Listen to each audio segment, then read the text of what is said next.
ძმებო, ვიცი რომ ამ ახალ ამბავს წოთა დაგვიანებით ვეხები, მაგრამ სჯობს გვიან ვიდრე არასდროს. საქმე ისაა, რომ დანა ვაითმა ოფიციალურად დაანონსა ორი სერიოზული ბრძოლა UFC Fight Night-ისთვის, კატარში. თარიღიც უკვე დადგენილია ნოემბრის 22, შაბათის საღამო და აი დღეს ჩემს რეაქციას გიყვებით პირდაპირ, ცხელკვალზე. რატომ დამოგვიანდა? მარტივი მიზეზია. ქალაქში შევიცვალე ბარგი ბარხანა, ფრენები, დაღლილობა, დილის სვლაგლოვა და მაინც ძმებო, ვერ დაგტოვებდით სხვა იუტუბერების ხელში. თქვენ ჩემი აზრი უნდა მოისმინოთ როგორც MMA-ის ისტორიაში საუკეთესო იუტუბერისგან. შეიძლება ვიდეო ცოტა გვიან გამოვა, მაგრამ გამოვა. იმიტომ რომ ეს ახალი ამბავი მეტისმეტად მნიშვნელოვანია რომ გავჩუმდე. ბევრ მონტაჟ არ ვაპირებ. დავამატებ მხოლოდ მებრძოლების ფოტოს და ეგა მეტი არაფერი. ახლა მთავარი. პირველი ბრძოლა რომელიც დაინიშნა არმან ცარუკიან vs დან ჰუკერი. და აქ პირდაპირ ვიტყვი. დანი, შენ მკვდარი კაცი ხარ. ცარუკიანი შენს დამტვრევას აპირებს. არ ვიცი მართლა არსებობს თუ არა ხალხი, ვისაც გონია რომ ჰუკერს შანსი აქვს არმანის წინააღმდეგ. თუ ინმა მათეუს გამროტის ბრძოლას დაყრდნობით ფიქრობს რომ ჰუკერი დაჯაბნის ცარუკიანს, ეს ადამიანი ძალიან შეცდომაშია. მოდით გიხრათ პირდაპირ, მათეუს გამროთ სულ სხვა ტიპის ფაიტერია.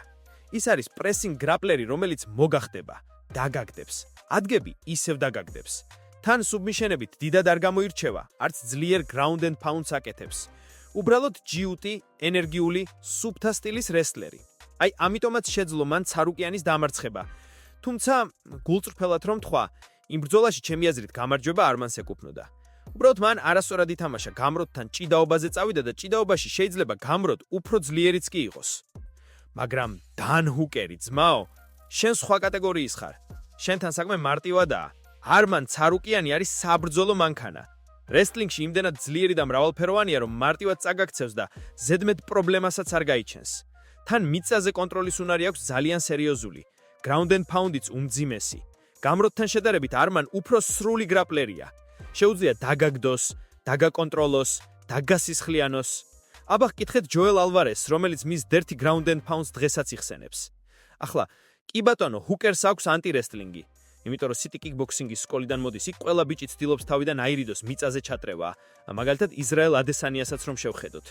მაგრამ ჰუკერი ვერასოდეს ყოფილა killer striker-ი. კი, კარგი მებრძოლია. უყვარს ბრძოლაში სისხლი, გაცვლა-გამოცვლა, მაგრამ ცარუკიანი მას ყველა კომპონენტში ჯობია. რესლინგი არმანი წინ, გრაპლინგი არმანი წინ. სტრაიკინგშიც კი მერწმუნეთ არმანი მას გადაურავს.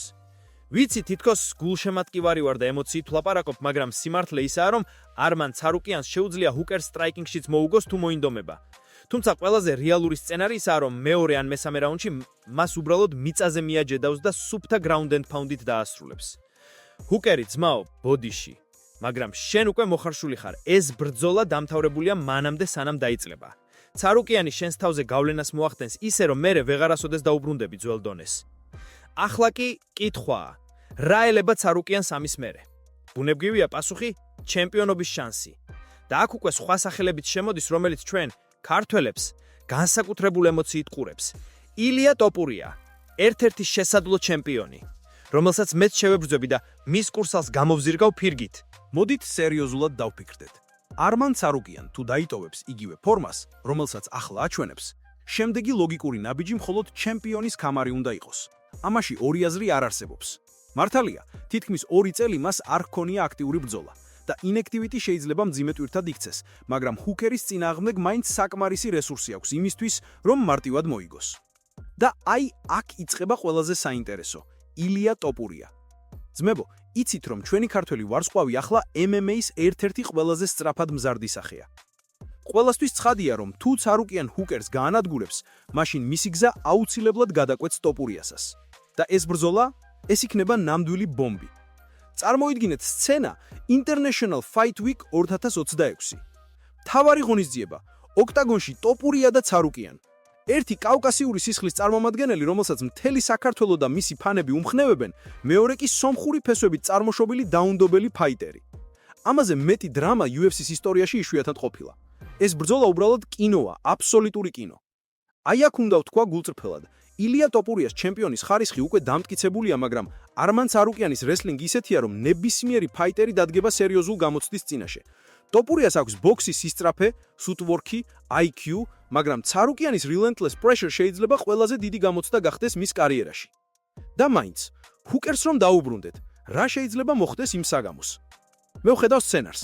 პირველი რაუნდი შესწავლის რეჟიმშია, ცოტა სტრაიკინგით, ცოტა ლოუ-კიკებით დაინახავს როგორ რეაგირებს ჰუკერი. მეორე რაუნდში უკვე მისი რესლინგი ითხოვს მუშაობას. ერთი ძლიერი ტეიქდაუნი, ზედა პოზიცია, ground and pound-ი, ჰუკერი იწყებს უკან დახევას, მესამე რაუნდში კი რეფერი ჩაერევა. იმიტომ რომ ჰუკერი უბრალოდ თავს ვერ დაიცავს. ესაა რეალური პროგნოზი. ჰუკერს ყველთვის ჰქონდა სახელი როგორც გამბედავი და dog in the fight ტიპის მებრძოლი, მაგრამ საქმე იმაშია, რომ MMA-ში მხოლოდ გულით ვერაფერს იზავთ. ტექნიკა, ფიზიკა და IQ ყველაფერს წყვეტს და ამ სამივე კომპონენტში ცარუკიან მასზე მაღლა დგას. ახლა გადავალთ მეორეზე. დანა ვაიტის მეორე დიდი გამოცხადება.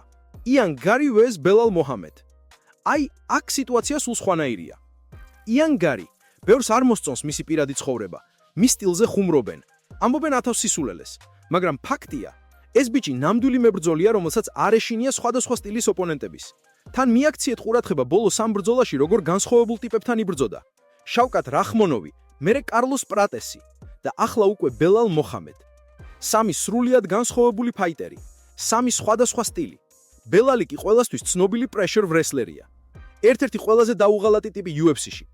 თუ მან მოახერხა გარისთან დისტანციის მოკლება, მაშინ დიდი შანსია ბრძოლა მიწაზე გადავიდეს და იქ ბელალს თავისი უპირატესობა ექნება. მაგრამ პრობლემა ის არის, რომ გარის აქვს უკეთესი ფუტვორკი, უკეთესი მოძრაობა და უბრალოდ სივრცის კონტროლის უნარი. ეს ბრძოლა ჩემთვის 50-50-ია. იმიტომ რომ თუ ბელალმა მოახერხა ტეიქდაუნები ეფექტურად, ოღონდ არა ერთხელ, არამედ მთელი 5 რაუნდის განმავლობაში, მაშინ შეიძლება გამარჯვება ბელალის იყოს. მაგრამ თუ გარი დარჩება დისციპლინირებული მოძრაობს, არ მისცემს ბელალს სივრცის დაკეტვის საშუალებას, მაშინ იან გარი დაინახავს თავის დიდ შანსს და დაამტკიცებს, რომ უკვე მზად არის ქამრისთვის. და აქ ჩნდება კითხვა. რა ჯანდაბას იზავს UFC, თუ გარი ამ ბრძოლას მაიგებს? პასუხი მარტივია, მაშინ აღარ ექნება დარჩევანი, უნდა დაუყენოთ მას ქამარზე. ახლა, ძმებო, მოდი სერიოზულად გავარჩიოთ იან გარი vs ბელალ მუჰამედი.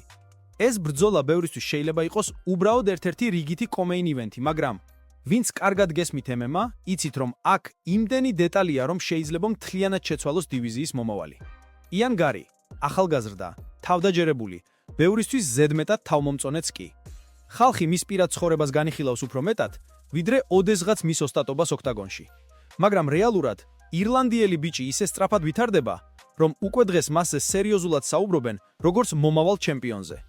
მისი სიძლიერე მხოლოდ დარტყმებში არ არის, არამედ იმაში, რომ იცის, როგორ აკონტროლოს დისტანცია.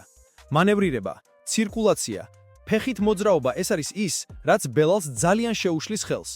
ახლა, ბელალ მუჰამედი. ყველამ ვიცით მისი სტილი. ეს არის relentless wrestling-ი, დაუსრულებელი პრესინგი, კარდიო, რომელიც არასდროს იწურება. ბელალს არ ჭირდება დიდი სტრაიკინგი, არც ბრწყინვალე ფინიშები. ის უბრალოდ ჩამოგიგდებს, შეგინარჩუნებს ქვემოთ, მოგაბეზდრებს თავს კლინჩში, აგიჩეხავს წელზე, დაგაკონტროლებს და ტემპს არ დაგიგდებს. სწორედ ამით გახდა ის ერთ-ერთი ყველაზე დამანგრებელი, თუნდაც არ იყოს ყველაზე სანახაობრივი. ახლა აქ ჩდება კითხვა: ვინ მოახვევს საკუთარ თამაშს მეორეს? თუ ბრძოლა დარჩება დისტანციაზე, ირლანდიელი იან გარი ექნება უპირატესობა. მისი ჯაბი, სწრაფი კომბინაციები, სუფთა ტექნიკა და სისწრაფე ბელალს აშკარად შეაწუხებს.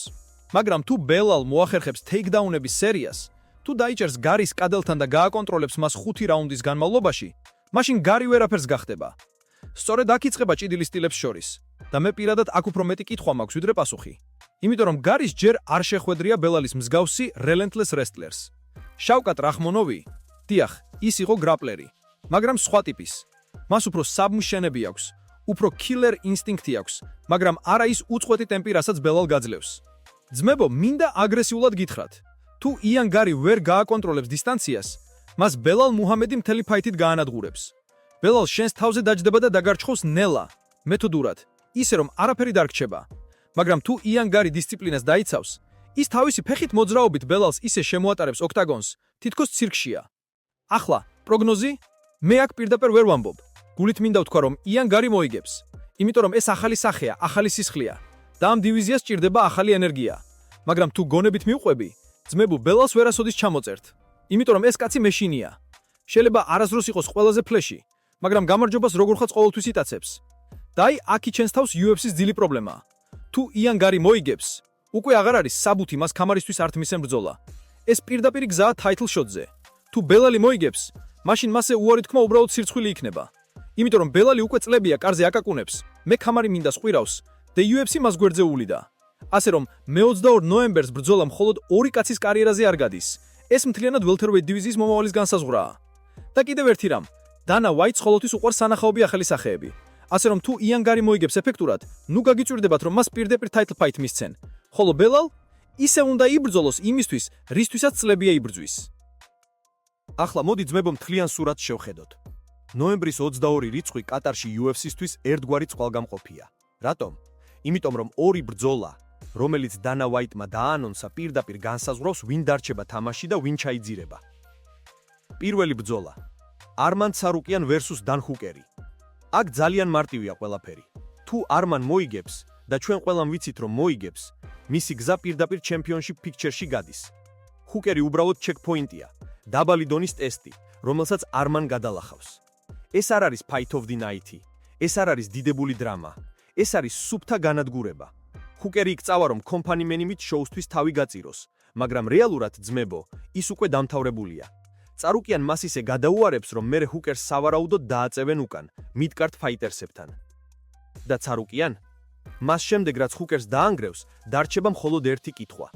ილია, ტოპურია, სათხარ? ეს ბრძოლა გარდაუვალია. არც დანას ექნება საბაბი, არც ფანებს. არმანი გამოვა, გაანადგურებს ჰუკერს და პირდაპირ მიკროფონში იტყვის. ილია, შენ ხარ შემდეგი. აი მაშინ საქართველო და სომხეთი ერთად აფეთქდება. ისტორიაში პირველი ასეთი მეჩაპი UFC-ში. მეორე ბრძოლა: იან გარი versus ბელალ მუჰამადი. აი აქ სურათი ბევრად უფრო არეულია. თუ გარი მოიგებს, ყველაფერი გასაგებია. ის გახდება ახალი კონტენდერი, რომელსაც ქამრისთვის მიგრავენ. UFC-ს სჭირდება ახალი სახეები, ახალი მარკეტინგული ისტორია. იან გარი იდეალური კანდიდატია, ახალგაზრდა, ხმაურიანი, თვითდაჯერებული, მედიისთვის ოქრო. მაგრამ თუ ბელალ მოიგებს, აი აქ პრობლემაა. ბელალ უკვე წლებია ქამარს ითხოვს, მაგრამ ფანებისთვის ის არ არის მიმზიდველი, არც UFC-სთვის. იმიტომ რომ ბელალ არასდროს აკეთებს highlight KO-ს, არც სისხლიან ბრძოლებს დებს, უბრალოდ იგებს და იგებს. ასე დროს დანასთვის ეს არის კოშმარი. ძმებო, სიმართლე რომ გითხრათ, ბელალ შეუძლია მოიგოს, მაგრამ მაინც შესაძლოა title fight-ი ისევ არ მისცენ. ეს სწორედ ის უსამართლობაა, რაზეც MMA-ში ყველა ყვირის. მაგრამ რითიც გარის ერთი წლიარი გამარჯვება საკმარისი იქნება, ბელალ შეიძლება 10 სჭირდეს. მოკლედ, თუ ორივე არმან და გარი მოიგებენ, მაშინ 2026 წლის დასაწყისში უკვე ყველაფერი ნათელი იქნება. ცარუკიან ჩემპიონშიპ პიქჩერში, პირდაპირ ტოპურიას წინააღმდეგ. გარი ჩემპიონშიპ პიქჩერში, ალბათ ედვარდსის ან ისლამ მახაჩევის წინააღმდეგ თუ ველტერვეიტში ქამარი გადაიფასებს. ეს სცენარი UFC-სთვის ოქროა. ორი ახალი სახე, ორი ახალი ისტორია, ორი ბრძოლა, რომელიც გაყიდვებს ასტრონომიულ დონეზე აწევს. მაგრამ თუ ბელალ მოიგებს, მაშინ ყველაფერს წყალში ყრის. დანას მოუწევს მძიმე არჩევანის გაკეთება, ან ბელალს აძლევს title fights, რასაც გულით არ უნდა. ან მას გვერდზე გადადებს და ისევ ელოდება, რაც სრულიად უსამართლიანი იქნება. ამიტომ ძმებო, რეალურად ეს whole card-ი ორი კაცის ხელშია. არმან ცარუკიან და იან გარი. მათზე არის დამოკიდებული, როგორი იქნება UFC-ს მომავალი წლის დიდი სურათი. ჰუკერი და ბელალი, ისინი უბრალოდ გეითკიფერები არიან. თუ მოიგებენ, ოდნავ გადაიდო დრო, მაგრამ რეალურად power shift-ი მაინც არ შეიცვლება. და ერთიც დავამატო აგრესიულად. ჰუკერი უკვე მოხარშულია. ბელალი კი ბოროტი მანქანაა, მაგრამ მისი დრო UFC-სთვის არასდროს არ მოდის ასწორად. აი ძმებო, სურათი უკვე ცხადია. ნოემბრის 22 წხვი კატარში არ არის უბრალოდ fight night ან ჩვეულებრივი ღონისძიება. ეს არის ის მომენტი, როცა UFC-ს ძალაუფლების ბალანსი პირდაპირ იცვება. ყველა მიგრავს, ყველა უყურებს და ყველა ელოდება, ვინ გადაიქცევა ნამდვილ მონსტრად და ვინ დარჩება ისტორიაში როგორც კარგი მეომარი, მაგრამ არასდროს გახდა ლეგენდა. არმან ცარუკიანის ისტორია ახლა უკვე აშკარად ჩემპიონშიპ მიმართულებით მიდის. თუ ჰუკერს ისე გაანადგურებს, როგორც მე და შენ ველი ძმაო, მაშინ მისი ხმა იქნება ხმამაღალი და მკაფიო. მე ვარ ის ბიჭი, ვინც ტოპურიას ქამარს წამართმევს. და წარმოიდგინე, რა დონე ექნება ამ ბრძოლას. ორი ახალგაზრდა, ორი ახალი თაობის წარმომადგენელი. არც ერთი დაღლილი, არც ერთი დაბერებული. ეს იქნება ნამდვილი ომი. იან გერი, აქ უკვე სხვა ამბავია. ფანებისთვის ის არის ახალი კონორი, ახალი სკანდალისტი, რომელიც თავის პირით უფრო ბევრ headlines ქმნის, ვიდრე დარტყმით. მაგრამ თუ ბელალს გადაუარა, უკვე სუფთა ფაქტი იქნება, რომ ბიჭს არა მარტო სიტყვა აქვს, არამედ საქმე. და იმ წამსვე UFC-სთვის ის იქცევა მანქანად, რომელიც შოუს გაყიდვებს აფეთქებს.